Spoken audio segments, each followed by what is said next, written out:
अस्सलाम वालेकुम व्यूअर्स, सलीके से घरदारी चलानी हो तो मेरे चैनल को सब्सक्राइब ज़रूर कर लीजिएगा। ये देखिए यहाँ पर मेरे पास थी मूंग की छिलकों वाली दाल और माश की छिलकों वाली दाल। बच्चे शौक से नहीं खाते, मैंने उन्हें पिसवा लिया और उसका एक अच्छा सा बनाया पेस्ट, बराबर मिक़दार में इनको शामिल किया।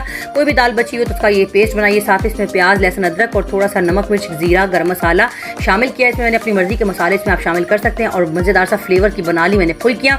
इनको मैंने फ्राई किया। ये खाने में बहुत ही टेस्टी थी, बहुत ही मज़ेदार थी। चटनी के साथ हमने और दही के साथ इसको खा लिया। ये बहुत ही सॉफ्ट और मज़ेदार बनी। इसके बाद व्यूअर्स आप क्या कीजिए कि इसका सालन बना लीजिए। मैंने क्या किया, जो फलकियाँ मेरे पास बच गई, मैंने थोड़ी सी प्याज फ्राई की, लहसुन अदरक डालकर बघार लगाया।